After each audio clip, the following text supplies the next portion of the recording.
بسم اللہ الرحمن الرحیم۔ محترم و مکرم سامعین گرامی، ہمارے پاس ایک دو لوگوں کے میسج آئے اور کچھ ویڈیوز میں کمنٹ بھی آئے تھے کہ نکاح مسیار کا کیا میٹر ہے، مفتی صاحب اس پر بھی ہمیں کچھ بتائیے، اس کا بڑا رواج ہو رہا ہے وغیرہ وغیرہ۔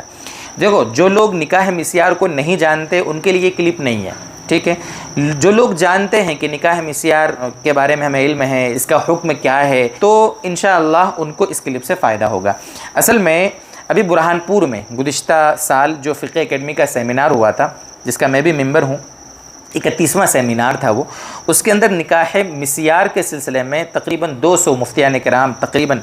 اکٹھے ہوتے ہیں، اس کا پورا پروسیس ہوتا ہے، بہرحال نئے مسائل کی ڈسکس ہوتی ہے۔ تو اس سیمینار کے اندر اس پر جو مشورہ ہوا اور اس کے بعد جو فیصلہ ہوا، یعنی جو تجویز پاس ہوئی جس کو کہیں گے، تو اس تجویز میں نکاح مسیار کے سلسلے میں جو باتیں آئی وہ آپ کے سامنے میں نقل کرتا ہوں۔ پورا جو 5 پوائنٹ ہے اس کے اندر نکاح مسیار کے سلسلے میں، انشاءاللہ میں آپ کے سامنے اس کو بیان کرتا ہوں۔ آپ غور سے ان کو سمجھیں کہ نکاح مسیار کے بارے میں فیصلہ کیا ہوا تھا۔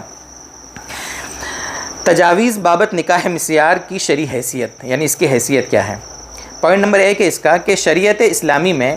شوہر اور بیوی کا تعلق ایک مقدس رشتہ ہے جو نکاح کے ذریعے ہی وجود میں آتا ہے، اس لیے لیو ان ریلیشن شپ یعنی بغیر نکاح کے آپسی رضامندی سے دو مرد اور عورت کا شوہر و بیوی کی طرح ایک ساتھ رہنا حرام ہے، اور ہر مسلمان مرد و عورت کے لیے اس سے احتراز لازم ہے، پہلی چیز۔ پوائنٹ نمبر 2، ایک مقرر مدت کے لیے نکاح کرنا، خواہ اس طرح مدت معین کرے، یعنی مدت متعین کرے کہ میں 2 سال کے لیے نکاح کرتا ہوں، یا اس طرح کہ جب تک میں اس شہر میں رہوں گا اس وقت تک کے لیے نکاح کرتا ہوں، ناجائز اور باطل ہے، ٹھیک ہے، اس طرح نکاح نہیں ہوتا۔ 2 چیز ہوئی۔ پوائنٹ نمبر 3،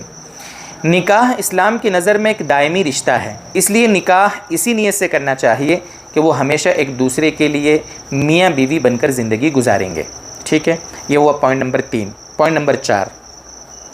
اگر کوئی شخص نکاح کے ارکان کو انجام دے، یعنی گواہان کے سامنے، جو گواہ ہیں ان کے سامنے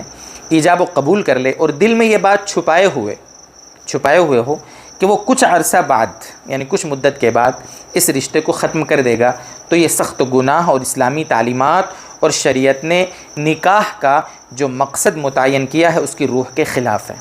لیکن چونکہ دونوں نے آپسی رضامندی سے ایجاب و قبول کیا ہے، اس لیے نکاح ہو جائے گا، اور مرد کی ذمہ داری ہے کہ اس نکاح کو آخر وقت تک قائم رکھنے کی کوشش کرے۔ یہ پوائنٹ نمبر 4 ہوا۔ پوائنٹ نمبر 5، اگر کوئی عورت اپنی خوشی سے نکاح کرے اور نکاح کی بنا پر شوہر پر اس کے جو حقوق عائد ہوتے ہیں، بہت سارے حقوق شوہر پر عائد ہوتے ہیں، تو جو حقوق عائد ہوتے ہیں ان کو معاف کر دے، تو چونکہ عورت اپنی ذات اور اپنے حقوق کے بارے میں خود مختار ہے، اس لیے اس کا معاف کرنا معتبر ہوگا۔